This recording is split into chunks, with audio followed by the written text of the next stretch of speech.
Baik, Bapak Ibu yang terhormat, berkah yang tak terhingga, yang Allah titipkan, yang Allah curahkan kepada kita pagi menjelang siang ini, kita telah bersama guru besar kita, Profesor Haji Abdul Somad LCMA PhD.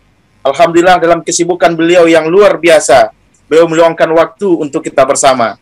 Kepada Tuan Guru kita sampaikan, Alhamdulillah kegiatan Tabligh Akbar Virtual Nasional ini diikuti oleh seluruh cabang IWS se-Indonesia, baik yang di kampung halaman maupun yang di perantauan. Tema kita adalah melalui hikmah Isra Mi'raj dan semangat menyongsong Ramadan, kita perkuat iman dan ekonomi umat. Kepada Pak Prof nantinya, kita mohonkan arahan dan kita mohonkan bimbingan bagaimana kiranya nanti antara iman dan ekonomi sejalan hendaknya selama kita hidup di dunia ini. Bapak Ibu, tepat 09.59, sebentar lagi kita akan menyerahkan sepenuhnya forum Tabligh Akbar ini kepada Tuan Guru kita. Dan kepada kita bersama diminta untuk menyimak dan memperhatikan sebaik mungkin apa yang beliau sampaikan. Tepat pukul 10.00, waktu dan tempat kita serahkan sepenuhnya kepada Tuan Guru kita, Profesor Haji Abdul Somad LCMA PhD. Kepada Al-Mukarram dipersilakan. Bismillahirrahmanirrahim. Assalamualaikum warahmatullahi wabarakatuh. Alhamdulillahirabbil alamin wassalatu wassalamu ala asyrafil anbiya'i wal mursalin wa ala alihi wa sahbihi wa man tabi'ahu ila yaumiddin. Terima kasih kepada Al-Ustaz Al-Mukarram, guru kita, moderator kita pada kesempatan kali ini. Yang saya hormati Ikatan Warga Sanyang Baka. Saya mendapatkan kehormatan, diberikan kesempatan untuk memberikan sepatah dua patah kalimat pada Tabligh Akbar Virtual Nasional Ikatan Warga Sanyang Baka bersama Gubernur Sumatera Barat Buya Haji Mahyeldi Ansarullah. Adapun tema kita adalah masalah iman dan ekonomi dikaitkan dengan Isra dan Mi'raj. A'udzubillahi minasyaitonirrajim. Subhanalladzi asra bi'abdihi lailan minal masjidil haram ilal masjidil aqsa alladzi barakna haulahu, kami berkahi sekelilingnya, linuriyahu min ayatina, kami ingin memperlihatkan ayat-ayat kami. Ayat yang selama ini didengar, maka pada Isra Mi'raj dilihat. Saya selama ini hanya mendengar ada namanya warga Sanyang Baka. Hanya mendengar, tapi belum pernah melihat. Maka penglihatan lebih kuat daripada pendengaran. Apa yang dilihat lebih nyata daripada yang didengar. Sesungguhnya Isra Mi'raj adalah perjalanan kepada yang lemah yang lebih kuat. Dari yang lemah menuju yang lebih kuat. Perjalanan dari pendengaran kepada penglihatan. Selama ini hanya mendengar surga, mendengar neraka, mendengar Masjidil Aqsa, mendengar Sidratul Muntaha, mendengar Lauhul Mahfuz, mendengar malaikat. Lalu kemudian meningkat pengetahuan itu dari sam'iyat, dari mendengar kepada basar. Mazaghal basaru wa ma tagha. Pandangannya tidak melenceng, tidak membelok, tidak melampau. Itulah sesungguhnya dari pelajaran Isra Mi'raj. Lalu apa hubungannya dengan iman? Iman adalah meyakini sesuatu yang tak nampak. Bahwa malaikat kiraman katibin tak nampak, mungkar nakir tak nampak, alam barzakh tak nampak. Buku catatan amal tidak kelihatan. Puncaknya adalah Allah itu sendiri ghaibul ghuyub, yang maha gaib di antara yang gaib, tak nampak. Lalu kemudian keyakinan tentang yang tidak terlihat itulah yang membuat kita menjadi kuat. Pertama, kaitannya dengan ekonomi. Apa yang membuat manusia selalu berpikir optimis dalam hidup ini? Mengapa dia bisa mencari rezeki semangat? Karena iman yang kuat bahwa dia tahu dalam Islam rezeki sudah dijamin Allah. Wa ma min dabbatin fil ardi. Tidak ada satupun makhluk yang melata di atas muka bumi ini illa 'ala Allah rizquha, kecuali Allah sudah menjamin rezekinya. Ini terkait dengan iman. Anak yatim tidak berayah, piatu tidak beribu, tidak ada meninggalkan harta warisan sejengkal tanah pun. Ini kalau orang tidak beriman, dia bisa stres, dia bisa depresi, melihat tetangganya punya rumah, melihat kawannya punya mobil, sahabatnya punya motor, dia tak punya apa-apa. Tapi iman menguatkan. Momen Isra Mi'raj adalah penguatan kembali tentang iman yang lemah. Bahwa Allah Subhanahu wa Ta'ala sudah menuliskan rezekimu 50 alfasana, 50.000 tahun qabla an yakhluqas samawati wal ard, sebelum Allah menciptakan langit dan bumi. Sekarang Maret 2021, 50.000 tahun sebelum Allah menciptakan langit dan bumi, Allah sudah menjamin rezeki. Sahih Muslim. Ini iman tentang ini, kalau orang salah tangkap, dia bisa menjadi pasif, dia tidak akan bekerja. Ketika ditanya itu tidak kerja, tidak. Kenapa? 50.000 tahun sebelum Allah menciptakan langit dan bumi, rezeki makan siangku sudah ditetapkan Allah. Sesuatu yang sudah ditetapkan Allah tidak akan mungkin bisa dihilangkan manusia. Jabariyah nama kelompok. Ini kelompok Jabariyah. Sedangkan kita Ahlus Sunnah ada namanya al-kasbu wal ikhtiar. Ada usaha, ada ikhtiar.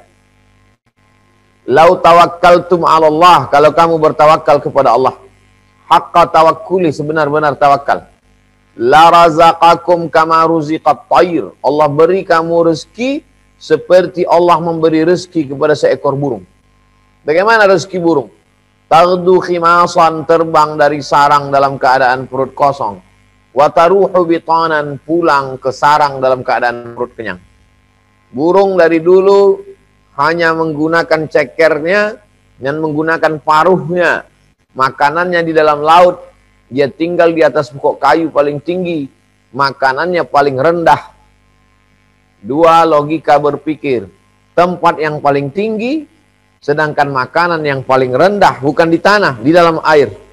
Dan dia hanya dipersiapkan dengan kepak sayapnya di awan, tapi dia bisa masuk ke dalam air. Allah sedang menguatkan keyakinan manusia yang lemah. Bagaimana nanti saya makan, bagaimana nanti kalau menikah istri anak makan apa, bagaimana nanti tentang rumah, bagaimana nanti tentang kendaraan, bagaimana. Orang yang terlalu banyak berpikir, maka dia akan melahirkan ketakutan, kecemasan. Maka di antara doa yang diajarkan Nabi SAW ketika melihat ada seorang sahabat dililit utang. Orang yang dililit utang itu putus asa. Lalu kemudian kata Nabi, ku ajarkan engkau doa supaya jauh dari yang 8.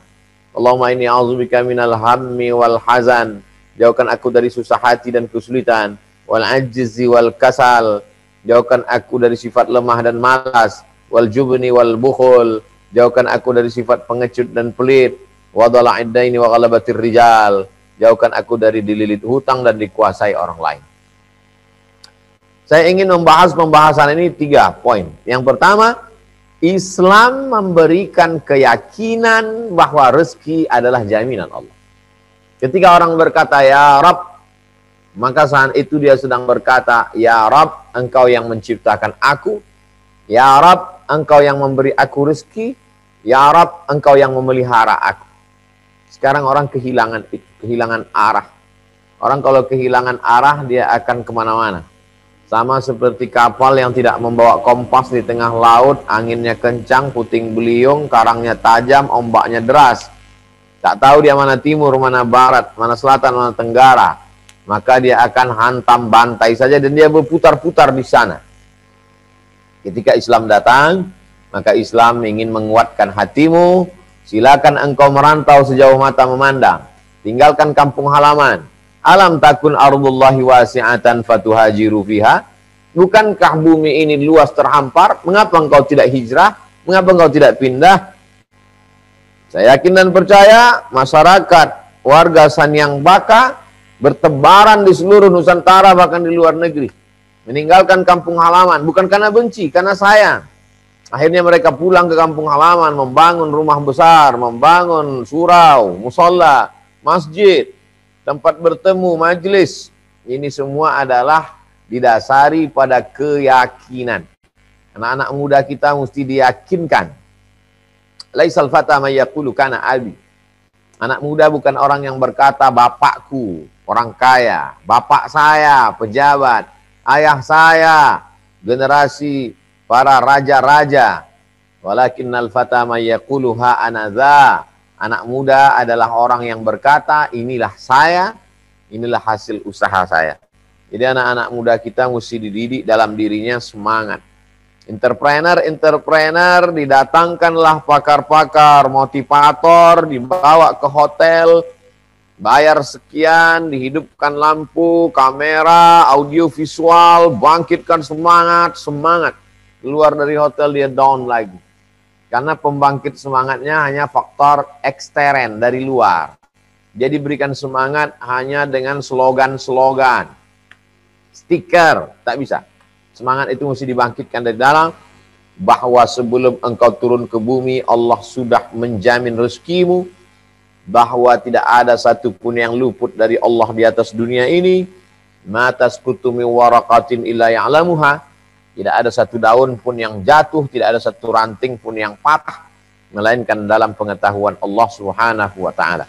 Ini poin pertama yang ingin saya sampaikan. Yang kedua, dalam mencari rezeki. Tadi, yang pertama, yakinkan dulu bahwa rezeki dijamin Allah. Setelah kau yakin, yang kedua, rezeki mesti dicari. Itulah beda ahlus sunnah dengan ahlul bid'ah. Ahlul bid'ah Jabariyah mengatakan duduk aja rezeki datang sendiri. Ahlus sunnah mengatakan buah yang masak mesti dijolok. Jolok buah masak itu disebut dengan al-kasbu wal ikhtiar, usaha. Air yang turun mesti ditampung. Menyiapkan wadah untuk menampung itu disebut dengan al-kasbu wal ikhtiar. Hewan tunggangan mesti ditambatkan. Menambatkan hewan tunggangan itu disebut dengan al-kasbu wal ikhtiar. Dan itu ada dalam Isra dan Mi'raj. Nabi sebelum masuk ke Masjid Aqsa, dia tambatkan burak. Menunjukkan kita mesti ada usaha untuk menambatkan, mengikatkan hewan tunggangan. Lalu kemudian dalam berusaha ini, mesti ikut ajaran, aturan Islam. Allah bagikan rezeki melimpah ruah pada setiap hari. Makanya dikatakan dalam hadis Nabi SAW, Allahumma barik li ummati fi bukuriha. Berikan umatku ini berkah pada paling pagi. Jadi kalau ada orang bangun jam 3, ada orang bangun jam 4, berkah lebih banyak diperoleh orang bangun jam 3. Karena siapa yang lebih awal, siapa yang paling pagi, itu yang banyak mendapat keberkahan. Allahumma barik li ummati fi bukuriha. Memancing rezeki Allah Subhanahu wa ta'ala dengan sedekah. Makanya ada program sedekah pagi. Jadi pagi, subuh, sebelum dia mencari rezeki, rezeki sudah dia pancing duluan. Bagaimana cara memancingnya? Dengan doa malaikat. Allahumma ati munfiqan khalafa. Orang yang bersedekah ini beri dia ganti. Makanya ada celengan kotak sedekah subuh.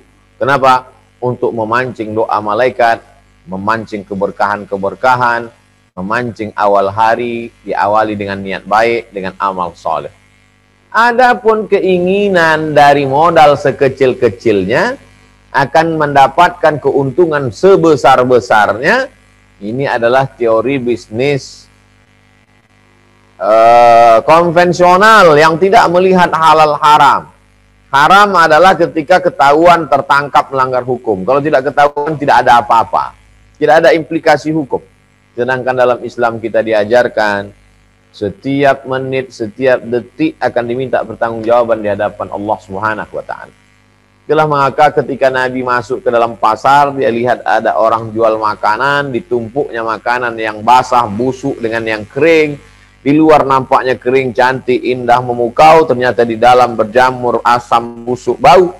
Nabi dapat wahyu dari Allah Ta'ala melalui malaikat Jibril, dia masukkan tangannya ke dalam. Mahadha ya sahibat ta'am. Penjual makanan, ada apa ini? Mengapa kau tumpuk makanan busuk di dalam? Kata dia, asabahul matar, kena hujan ya Rasulullah. Lalu kata Nabi, man ghasyana falaysa minna. Siapa yang menipu kami bukan golongan kami. Siapa yang menipu bukan golongan Nabi Muhammad sallallahu alaihi wasallam. Kalau bukan golongan Nabi Muhammad, golongan siapa lagi di luar Nabi Muhammad? Wa may yabtaghi ghairal Islam, siapa yang mencari jalan bukan jalan yang dibawa oleh Muhammad sallallahu alaihi wasallam, falan yuqbala minhu, maka dia tidak diterima. Wa huwa fil akhirati minal khasirin, dia di akhirat termasuk orang-orang yang rugi. Jadi tidak cukup hanya sekedar keyakinan bahwa rezeki dijamin Allah, tapi keyakinan yang kedua adalah bahwa rezeki mesti dicari mengikuti aturan Allah SWT. Banyak orang tahu rezekinya dari Allah, tapi jaring yang dia pakai bukan jaring dari Allah. Cara yang dia gunakan adalah cara dari setan. Dualisme, pasang dua kaki. Tak bisa begitu. Kita mesti sejalan, linier. Kalau keyakinan bahwa ini datang dari Allah, maka mesti dicari dengan cara yang disuruh sesuai dengan perintah Allah yang dijelaskan oleh Rasulullah SAW. Maka dalam fikih ada namanya fikih muamalat. Ada akad, perpindahan antara uang dengan barang. Innamal bay'u an taradin. Jual beli itu mesti sama-sama ridha. Saya ridha memberi uang saya, dan kamu ridha membeli barang kamu. Saya jual barang ini seharga Rp10.000 tunai, saya terima. Disebut dengan ijab dan qabul. Andai tidak dengan ijab dan qabul, maka dengan pendapat kedua, dengan cara al-qabdu, memberikan barang. Jual beli transaksi dengan serah terima barang. Itu juga bagian dari keridhaan. Karena ridha itu letaknya di dalam hati. Tapi bagi orang yang curang dalam hal timbangan, wailun, celaka lil mutaffifin, bagi orang yang curang timbangan. Ada satu surat khusus untuk mereka yang curang dalam timbangan. 114 surat dalam Al-Quran, satu surat khusus untuk yang curang timbangan. Bayangkan itu. Saking kan pentingnya masalah ekonomi ini. Wailun lil mutaffifin, celaka bagi mereka yang curang timbangan. Siapa itu? Alladzina idza talu 'alan nasi yastawfun. Kalau dia yang jadi pembeli, dia minta penuh. Ini kurang, kurang 1 mata, ini kurang 1 on, ini kurang 1 mili.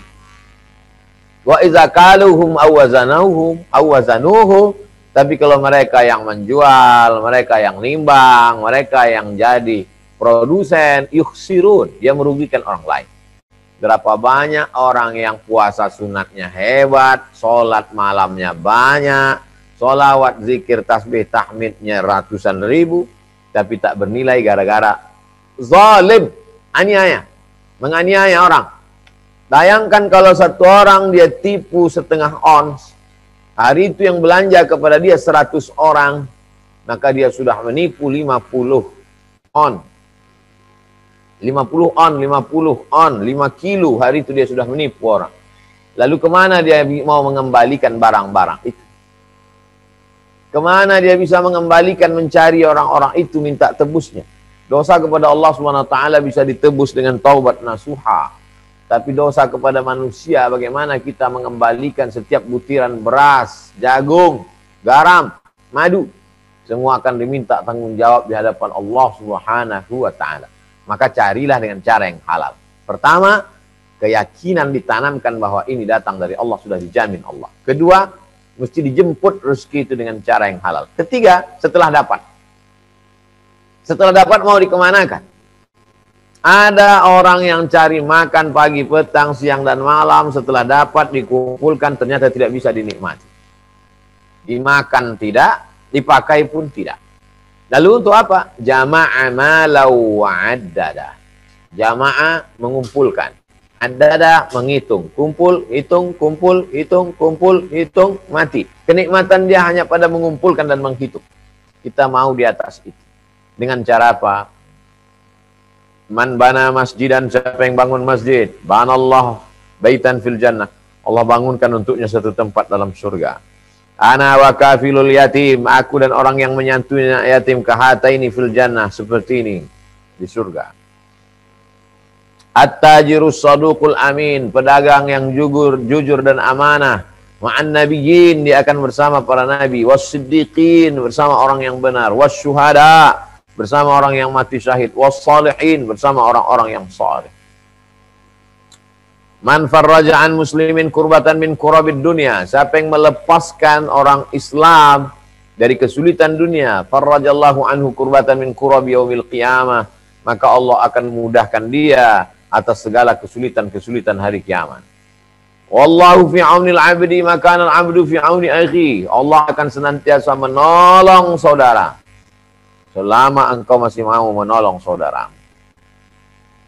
Wa ta'awanu 'alal birri wat taqwa, saling tolong-menolong dalam kebaikan, melepaskan kesulitan orang, menolong segala beban. In tuqridullaha qardan hasanan, kalau kamu berikan pinjaman untuk agama Allah, fa yudha'ifahu lahu ad'afan katsira, maka Allah akan lipat gandakan. Seberapa banyak? Masalul ladzina yunfiquna amwalahum fi sabilillah, perumpamaan orang yang bersedekah, berinfak di jalan Allah, kama salih habbah, seperti satu biji, ambatat sab'a sanabil, tumbuh 7 bulir, wa fi kulli sumbulatin mi'atu habbah, dalam satu ada 100, 200, 300, 400, 500, 600, 700. Wallahu yudha'ifu liman yasha, Allah lipat gandakan sesuai dengan kehendak qudrat irad Allah. Wallahu wasi'un alim, Allah maha luas karunia-Nya. Setelah dapat untuk apa? Untuk bangun rumah, untuk beli mobil, untuk jalan-jalan. Ma'akal tafa'afnaita, yang kau makan busuk. Ulama labista fa'ablaita, yang kau pakai lapu. Wa ma tasaddaqta fa'ambaita, yang kau sedekahkan, itu sajalah yang akan menjadi bekal. Inna mimma yalhaqul mu'min, di antara yang ikut bersama orang beriman, ikut mendampingi. Yarji'u usnani, yang 2 pulang ke rumah, maluhu, hartanya pulang. Wa ahluhu, keluarga, anak, cucu, menantu pulang.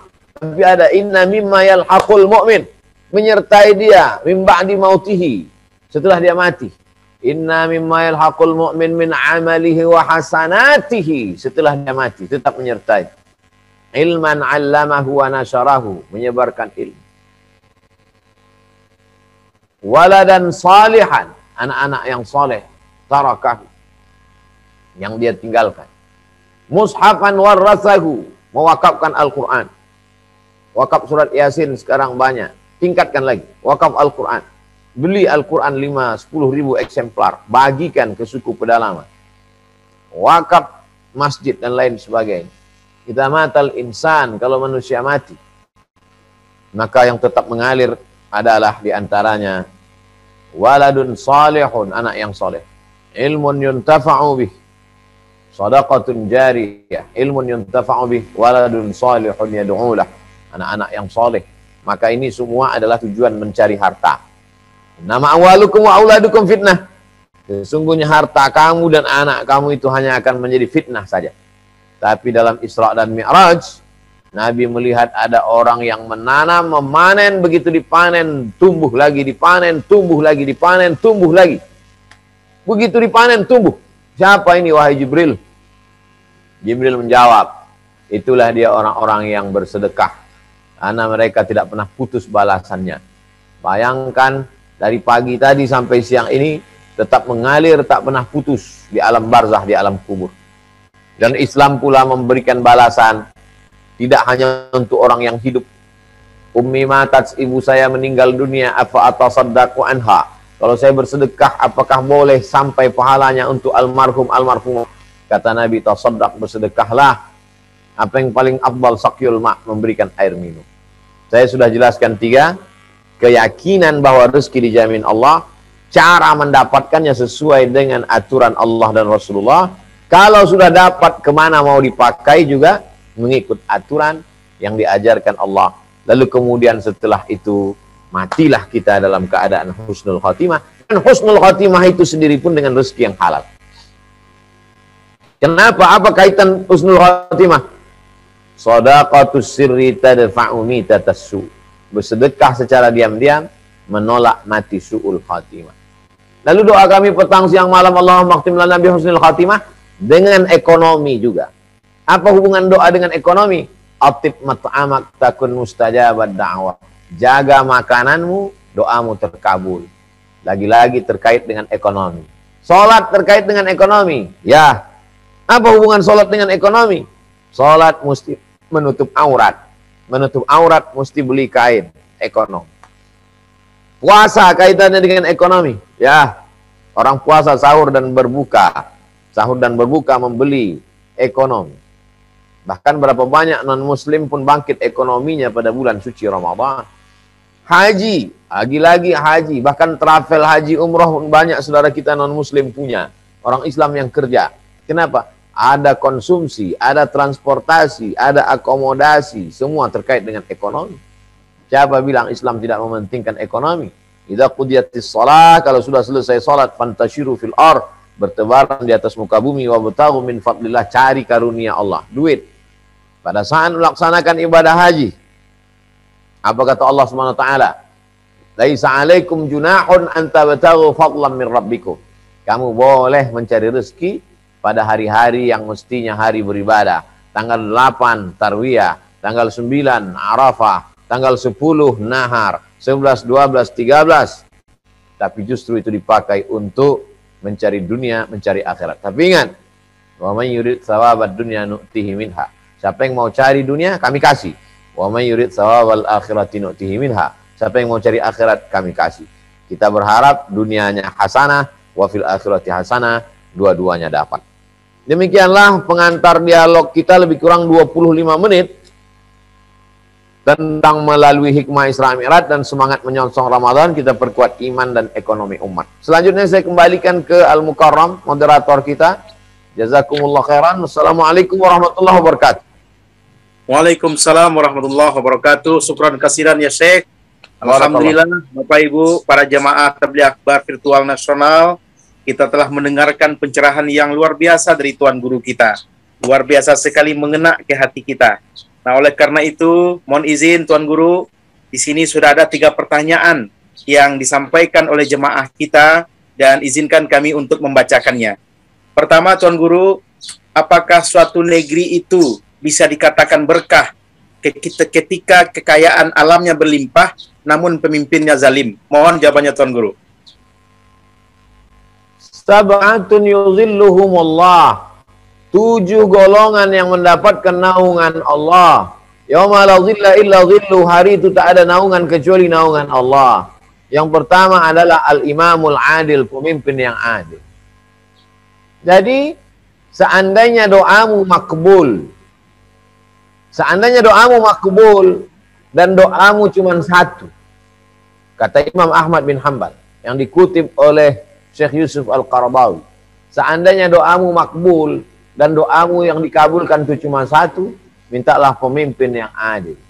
Apa gunanya ada batu bara, ada minyak, ada emas, kalau pemimpin tidak adil, itu tidak akan diletakkannya di perut orang susah, tidak akan dibagikannya kepada fakir miskin.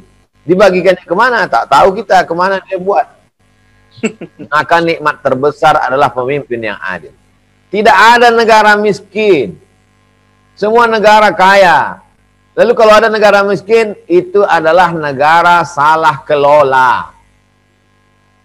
Kenapa Eropa bisa maju padahal tidak ada minyak, tidak ada pokok kayu, tidak ada laut di tengah Eropa, tidak ada sumber daya alam. Mereka hanya membuat coklat, hanya membuat jam tangan, hanya membuat komputer, hanya menjual handphone. Bisa kaya raya. Kenapa? Karena ada pemimpin yang adil yang bisa mengatur perjalanan sebuah negara. Jadi kalau dikatakan bukti kemakmuran sebuah negara adalah sumber daya alam. Sumber daya alam tidak berdaya. Dia sumber daya tapi dia tidak berdaya. Kenapa? Karena tidak dikelola oleh orang yang mampu memberdayakannya. Maka sumber daya alam bagus, baik. Tapi yang tidak kalah penting adalah orang yang mampu mengelolanya dengan baik. Jadi sesungguhnya tujuan dari tabligh akbar, seminar, sekolah, perguruan tinggi, membentuk, melahirkan calon-calon pemimpin masa depan yang bisa mengelola alam ini. Dan kita dikirim Allah ke dunia ini, ini bukan tempat kita. Inna lillah wa inna ilaihi raji'un. Kita datang ke dunia ini sebentar, habis itu pergi lagi. Apa tujuan kita di sini? Mengelola dunia ini, alam semesta ini. Wa'adallahu alladhina amanu Allah menjanjikan kepada orang yang percaya, wa amilus solihati, setelah percaya lalu dia beramal saleh, la yastakhlifannahum, Allah akan berikan dia kekuasaan untuk mengelola dunia, kama stakhlafal ladzina min qablihim, sebagaimana orang-orang sebelum mereka pernah dititipkan Allah kekuasaan. Tu'izzu man tasya wa tudzillu man tasya.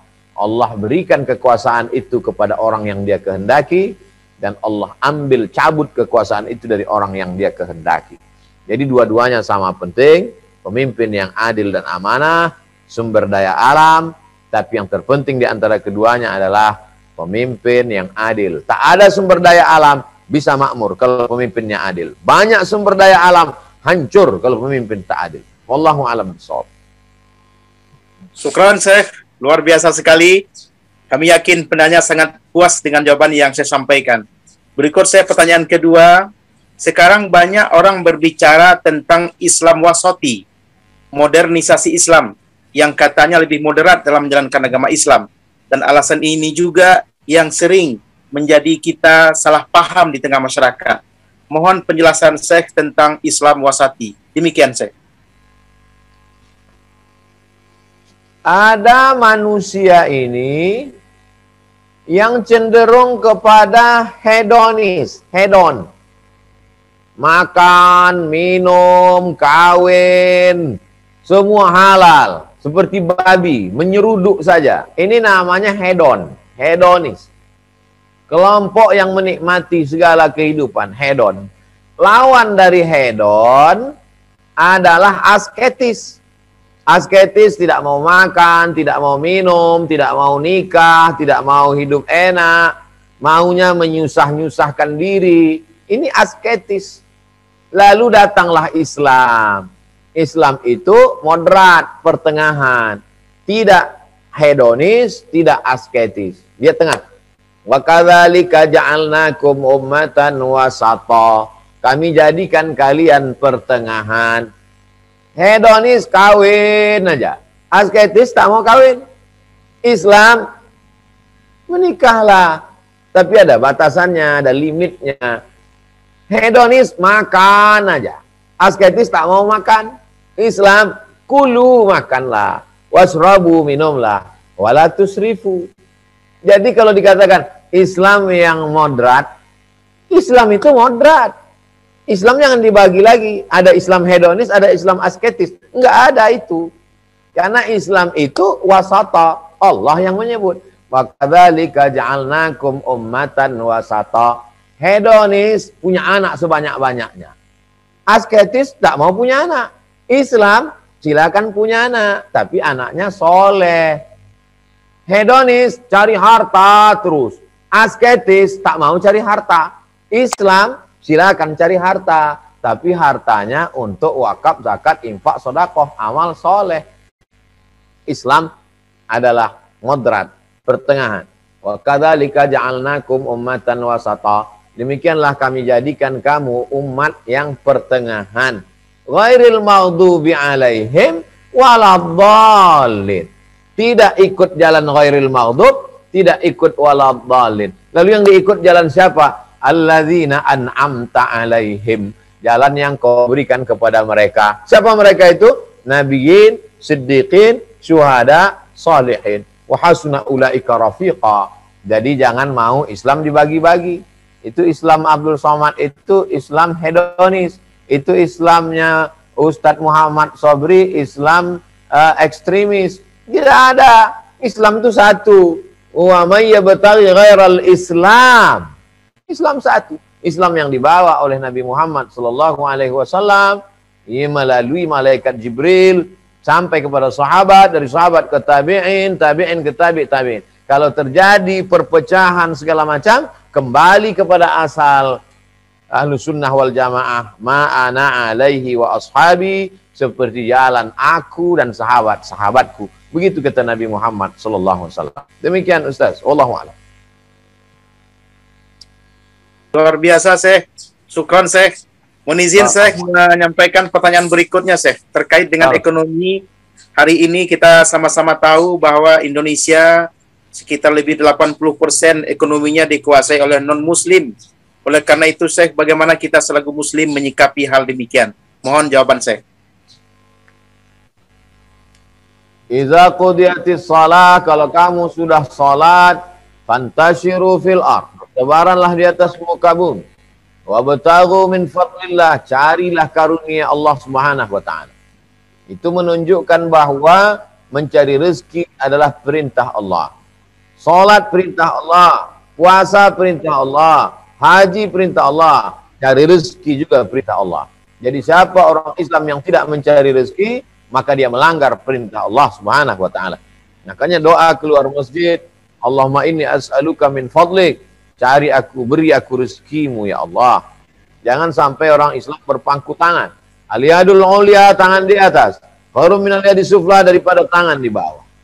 Bagaimana kalau semua hartaku kubagikan saja untuk Islam?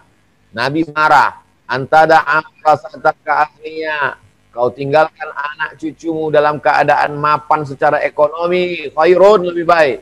Min antada alatan, daripada kau tinggalkan anak cucumu ngemis minta-minta, yatakaffafuna 'alan nas, menggantungkan diri kepada manusia.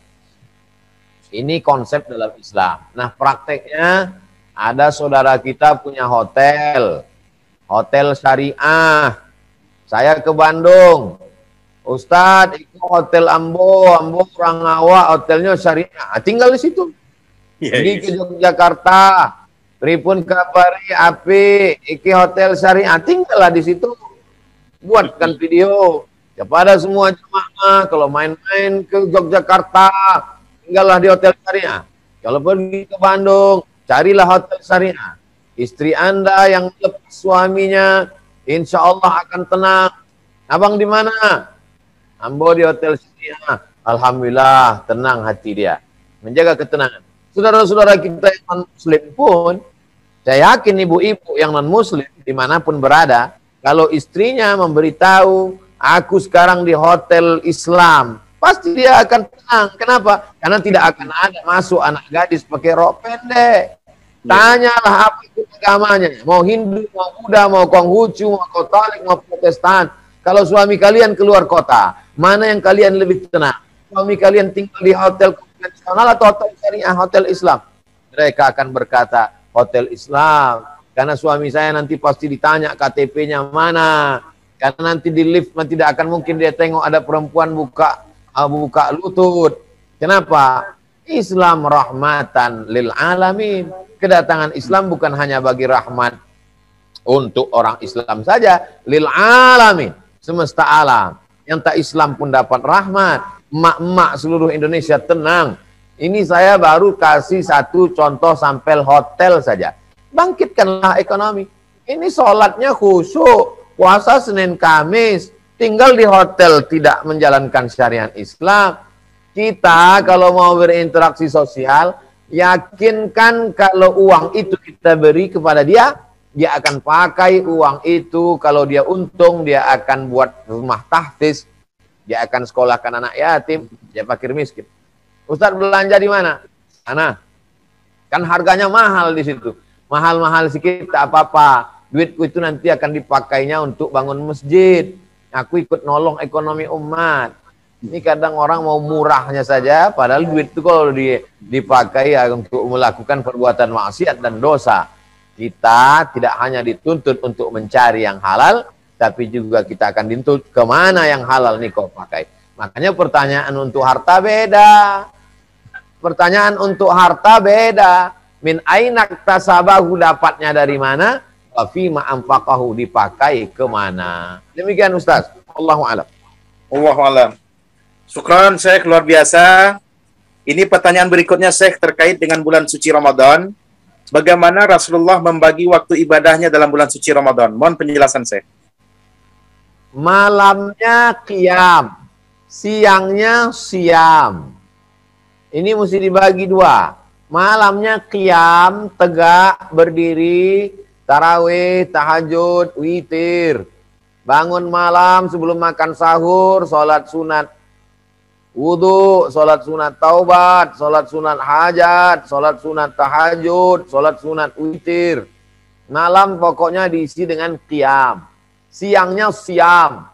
Siam, tahan mata, tahan telinga, tahan mulut, tahan hati, tahan dada, tahan pikiran, tahan tangan, tahan kaki, tahan emosi, tahan marah, tahan sumpah serapah. Jadi dua-dua mesti dijaga, siam dan qiyam. Di sela-sela itu diisi dengan Quran. Syahrul Ramadan alladzi unzila fihil Quran. Kalau di bulan lain banyak-banyak paham Quran. Tapi khusus di bulan Ramadan banyak-banyak khatam Quran.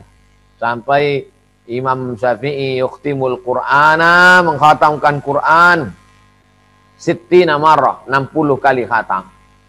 Kenapa? Karena memang berlomba-lomba. Imam Malik bin Anas yang biasa membuka kajian Muwatta di bulan Ramadan, kitab hadis tutup, berlomba-lomba memperbanyak membaca Quran. Jadi 3 ini saja jurus dipakai insya Allah. Malam qiyam, siang siam, waktu kosong isi baca Quran. Isi baca Quran. Quran digital. Buka Quran digital, download Play Store Quran digital. Ada bagus sekarang itu aplikasi Qaraah. Buka Play Store, tulis Qaraah, Qaraah. Sambil latih bacaan. Baca. Nanti sampai halaman sekian screenshot untuk ingat bacaan berikutnya, tandai. Pokoknya ada waktu kosong Quran. Tak banyak-banyak. Malam qiyam, siang siam, sela-sela itu Quran. Demikian Ustaz. Wallahu a'lam. Syukran Syekh. Afwan. Pertanyaan berikutnya Syekh. Bagaimana jika dalam berdagang sumber barangnya dari non-muslim atau kita bekerja kepada non-muslim? Mohon jawabannya Syekh. Ketika Nabi SAW pindah ke Madinah, Nabi punya menantu namanya Sayyidina Ali. Waktu itu mereka susah. Sayyidina Ali bekerja mengambil upah menimba air di rumah orang Yahudi. Dilaporkan kepada Nabi SAW. Ya Rasulullah, itu Sayyidina Ali menimba air. Nabi tak melarang. Itu menunjukkan boleh berinteraksi sosial dengan non-muslim. Selama tidak mempengaruhi akidah. Selama dia tidak paksa, nanti kalau ini kau ikut ritual. Kalau dia tidak sebut ritual, maka boleh. Wala ana abidum ma'abadtum wala antum abiduna ma'abud lakum dinukum waliyadin. Lalu kemudian Nabi sendiri ketika meninggal, baju besinya hilang. Baju besi yang dipakai untuk perang, supaya tidak tertusuk tombak, tidak kena pedang, hilang. Setelah dicari-cari, wadir'uhu marhunatun 'inda yahudiyyin bisalasina sa'an. Baju besinya tergadai di tangan seorang Yahudi karena dia meminjam 30 sa'. Satu sa' itu 4 mud. 1 mud 750 gram. Berarti 1 sa' itu ada 3 kilo. Kali 30 kilo, 3 kali 3, 90 kilo Nabi minjam gandum, digadaikannya baju besinya kepada seorang Yahudi. Kesimpulannya, la yanhakumullahu 'anil ladzina lam yuqatilukum fid din. Selama orang non-muslim itu tidak memerangi kamu, walam yukhrijukum min diyarikum, tidak mengusir kamu, tidak memerangi kamu, tidak membunuh kamu, tidak melukai kamu, antabaruhum, kamu boleh buat baik interaksi sosial dengan mereka. Wa tuqsitu ilaihim, bersikap adil. Jangan karena non-muslim kau kurangi timbangan. Jangan karena non-muslim kau kasih barang-barang expired. Jangan karena dia tak Islam kau kasih barang-barang lapuk. Zalim di hadapan Allah Subhanahu wa taala. Demikian Ustaz.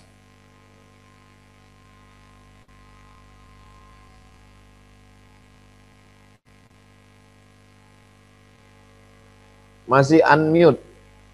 Ustadz ulang lagi. Ya, terima kasih Syekh. Pertanyaan berikutnya, bagaimana politik umat Islam dalam membangun kekuatan ekonomi umat? Tafadhol Syekh.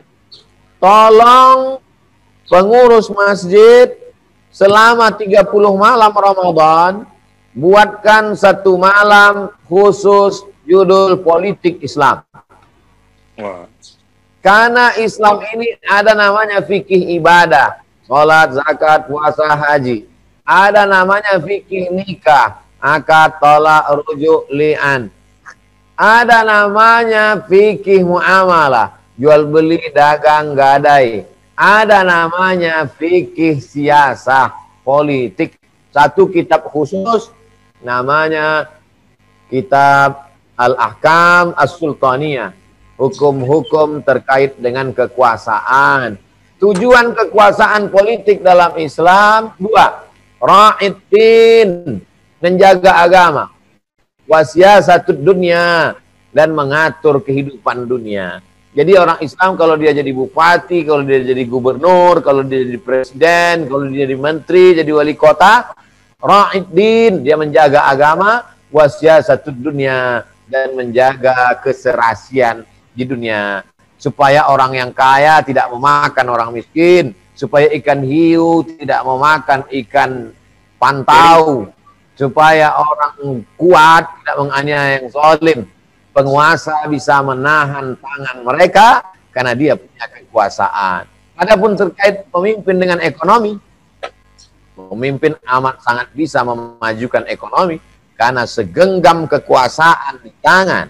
Satu tanda tangan di ujung jari bisa kau pakai untuk membangkitkan ekonomi, bisa kau pakai untuk menolong agama, bisa kau pakai untuk menolong harkat, martabat, du'afa, fakir miskin. Orang yang rugi adalah orang yang pernah punya kekuasaan, tapi tak pernah dipakainya untuk menolong agama Allah Subhanahu wa Ta'ala. Demikian Ustaz. Syukron, Syekh. Baik, Syekh. Ini ada ibu-ibu pengantin baru curhat nih, Syekh. Beliau di siang Ramadan tahun lalu dipaksa berhubungan oleh suaminya. Dan suaminya memang tidak sholat, Syekh. Ketika beliau menolak, suaminya marah-marah. Kiranya apa tindakan istri ketika itu, Syekh? Mohon pencerahan, Syekh. Istri melapor kepada 6 walinya. Ayahnya, kakeknya, abangnya, adiknya, abang ayahnya, adik ayahnya laki-laki. Kalau di Minangkabau bertambah lagi ninik mamaknya. Karena di sana ada yang berkuasa lagi secara adat, yaitu dari pihak ama, yaitu nenek mama. Maka laki-laki ini mesti diislamkan sekali lagi. Dia tidak paham ajaran Islam. Laki-laki dengan perempuan berhubungan kelamin pada siang Ramadan, maka dia wajib mengganti puasanya syahraini mutatabi'aini, 2 bulan berturut-turut. Itulah maka orang di Indonesia sebelum nikah dia mesti datang ke kantor KUA, bukan sekedar membayar administrasi, tapi supaya Pak Kua ngasih tahu. Nanti kalau siang Ramadan jangan kau berhubungan. Hai istri, dipaksa suamimu kau masuk ke dalam api, kau bukan masuk surga, kau masuk neraka jahanam. Innama huwa jannatuki wa naruki. Suamimu bisa jadi surgamu, suamimu bisa jadi nerakamu. Bapak-bapak, ibu-ibu yang punya anak gadis, ini pelajaran penting dari pertanyaan hari ini. Menunjukkan betapa pentingnya mencari menantu yang paham agama. Inilah kalau yang hanya dilihat duitnya, mobilnya, kerjanya, SK-nya, PNS-nya, perusahaannya, sampai tak tahu dia bahwa berhubungan di siang Ramadan itu hukumnya haram. Maka dia mesti membayar 60 hari berturut-turut. Bayangkan itu. Idza ja'akum man tardawna dinahu. Kalau datang seorang laki-laki, kau suka melihat agamanya, wa khuluquhu, baik akhlaknya, fazawwijuhu, nikahkan dia.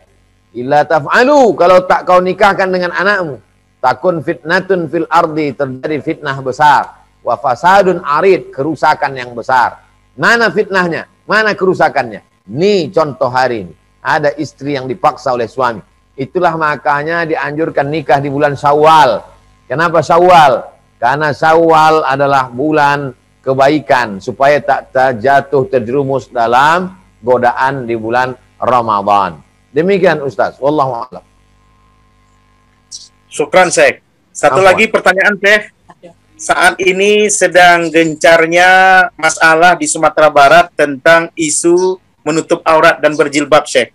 Kiranya selama berpuasa misalkan anak-anak kita tidak menutup aurat, apa dampaknya terhadap puasa, Syekh? Mohon pencerahan. Kam min sha'imin laisa lahu min siyamihi illal ju'. Berapa banyak orang yang puasa tak dapat apa-apa dari puasanya, hanya dapat lapar saja.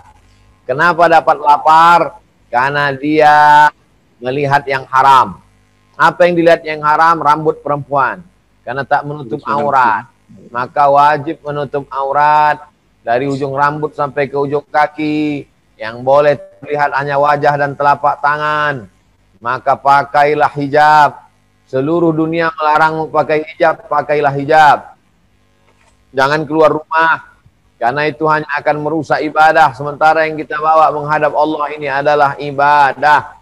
Wa in tuti aktsara man fil ardi, kalau kau ikut kemauan orang di seluruh dunia ini, yudilluka an sabilillah. Mereka hanya akan menyesatkanmu dari jalan Allah Subhanahu wa taala. Man lam yada qaula zur, siapa yang tidak meninggalkan cakap bohong, dusta. Wal amala bi, siapa yang tidak meninggalkan perbuatan bohong, tipu, dusta. Falaisa lillahi hajatun fi ayyada'a ta'amahu wa syarabahu. Perbuatan dia menahan makan, menahan minum, tak ada pahalanya. Maka Allah mewajibkan salat, Allah mewajibkan puasa, Allah juga mewajibkan menutup aurat. Tutup aurat. Bapak-bapak, ibu-ibu yang punya anak gadis, suruh mereka menutup aurat. Karena itu bagian wajib dalam ajaran Islam. Wallahu a'lam, Ustaz.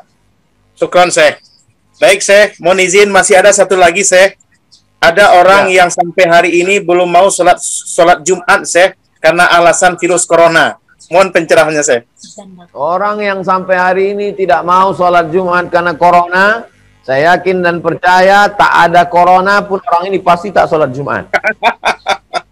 Karena dalam hati kecil pasti ada kerinduan, keinginan. Rindu, sebagaimana rindu makan dan minum. Rindu makan, kasih makan. Rindu minum, kasih minum. Rindu religi, rindu hati, rindu jiwa, rindu ingin sholat berjamaah. Ini orang bermasalah. Ini dia bermasalah dan dia ingin menyebarkan masalahnya. Maka dia sholat Jumat dengan protokol kesehatan prokes, 3M, menjaga jarak, mencuci tangan, memakai masker, tetap laksanakan sholat Jumat. Wallahu a'lam bishawab. Syukran, Syekh. Mohon izin, bersama kita ada juga Ustadz Dery Sulaiman yang dari tadi hadir sejak pagi menanti kedatangan Syekh. Dunia sementara, akhirat selamanya. Kepada Ustadz Dery Sulaiman, silahkan menyapa langsung Tuan Guru kita, Profesor Abdul Somad. Silahkan, Ustadz Dery Sulaiman. Mohon host diaktifkan. Waktu kita masih ada tersisa 10 menit lagi. Assalamualaikum. Ya.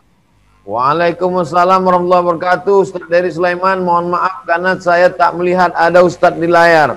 Maka saya tak menyapa, tak menyebut dari tadi. Senang bisa berjumpa dengan Ustadz Dery Sulaiman. Buya aku kampung aku ya. San yang bakat Allah. Barakallahu fikum. Di tepi danau Singkara Buya, lihat tahu ya. Masya Allah, rancak bana. Desa dari Sulaiman Abdul Somad. Ustaz, lagu itu udah jadi Ustaz, cuman belum pede mau publish. Anak kirim. Ketika kita mengatakan ini haram, maka kita mesti berani mengatakan yang halal itu ini. La taqulu ra'ina, jangan kau katakan ra'ina. Lalu alternatifnya mana? Wakulun zurna, pakailah ini. Maka ketika Abdul Somad kemana-mana ceramah, jangan dengar musik haram. Itu cara setan masuk ke hati. Sekarang masyarakat bertanya, yang halal mana? Ustadz Dery Sulaiman belum membagi yang halal. Maka selama mereka mendengar yang haram, Ustadz Dery ikut kecipratan dosa jariahnya. Karena tidak mendengar yang halal. Maka dibuat lagu itu Ustaz. Ustaz, mungkin ini orang sana yang baka, bisa kita hibur sedikit Ustaz. Kita lagu berdua Ustaz. Ustadz Dery bukan hanya menghibur warga Sanyang Baka, tapi menghibur semua yang menyaksikan program ini. Subhanallah. Ya Ustaz. Jadi Ustaz, lagu I Love You So Much itu biar orang Sanyang Baka dengar ya. Masya Allah. Ada lagu saya yang terbaru Ustaz Abdul Somad. Refnya kayak gini nih. I love you so much. You love me so much. We love you so much, Ustadz Abdul Somad. Aku berharap pada yang kuasa. Semoga Ustadz sehat walafiat. Nah, itu So lagi. sweet. So sweet ya. Masya Allah. Ustadz, gimana sekarang Ustadz? Bully-bulian masih masuk nggak Ustadz? Bully itu akan tetap ada sampai kita mati. Andai saya mati, maka tetap saya akan dibully. Jadi kalau kita berhenti berkarya hanya karena bulian, itu berarti iman kita masih iman kelas bulu. Cetek. Kita beramal bukan karena manusia. Kita buat saja apa yang menurut ridho Allah benar menurut Rasulullah. Wa qul i'malu, berbuatlah, berkaryalah. Fasayarallahu amalakum. Allah yang akan melihat amal kamu. Wa rasuluhu, Rasulullah akan menilai. Wal mu'minun, orang beriman. Cuman 3 yang layak menilai amal kita. Allah, Rasulullah, orang beriman. Tidak ada ayat mengatakan yang menilai amalmu Allah, Rasulullah, beriman, haters, buzzer, tak ada. Nggak ada. Jadi Ustaz nggak baca bulian Ustaz. Kalau ada orang buzzer masuk, Ustaz baca atau enggak? Kalau dibaca terkesan nggak hati ini Ustaz? Sakit nggak? Komen-komen di Instagram, di YouTube, saya tetap baca. Supaya saya mengerti posisi saya. Dengan membaca itu gunanya apa? Supaya saya tidak merasa diri paling mulia. Kalau saya terus dipuji-puji, dipuja-puja, saya khawatir lama-lama nanti saya bisa jadi Namrud, jadi Fir'aun, jadi Abu Lahab, Abu Jahal. Ketika membaca cacian, di situ saya merasa diri saya hina. Kalau saya dihina, berarti status saya sama dengan jamaah. Tak ada beda. Menjadi objek hinaan, cacian, dan makian. Marahkah saya kepada penghina itu? Saya marah pada perbuatannya. Saya mau dia berhenti. Saya ingin dia bertaubat. Saya doakan kepada Allah supaya Allah bukakan pintu hidayah.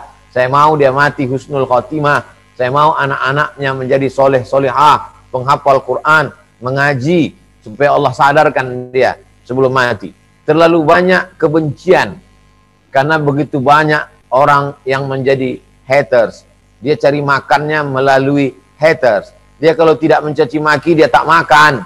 Kalau tidak caci maki, dia tidak bisa bayar uang anak sekolahnya. Maka kita doakan dia dapat pekerjaan yang halal, supaya anak cucunya menjadi berkah darah daging. Wallahu a'lam. Ustaz, satu lagi Ustaz. Ini kemarin ada orang datang jauh-jauh dari Banten, sekeluarga, nemuin saya ke rumah. Dia bawa anak gadisnya Ustaz, hafiz Quran, cantik. Terus dia bilang, tolong hubungkan Ustaz Abdul Somad. Mau video call. Kira-kira Ustaz Somad udah punya istri atau belum? Saya mau serahkan anak saya sama dia. Ini demi Allah nih nggak bohong-bohong Ustaz, baru berapa ini. Cuman saya telepon Bang Hendri, nggak ada. No.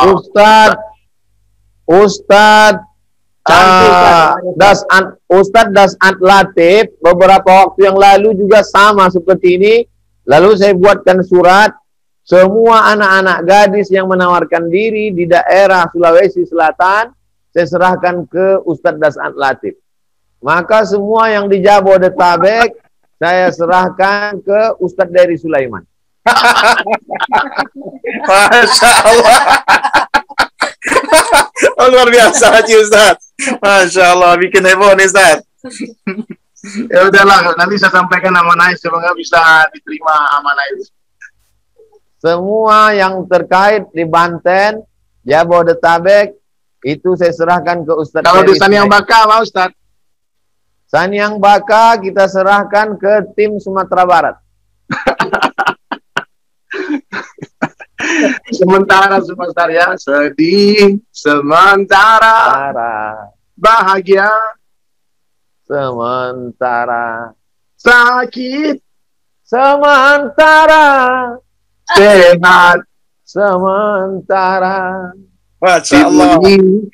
sementara, sakitnya sementara, dunia sementara, akhirat selamanya. Allah, luar biasa. Masya Allah, sangat bersyukur.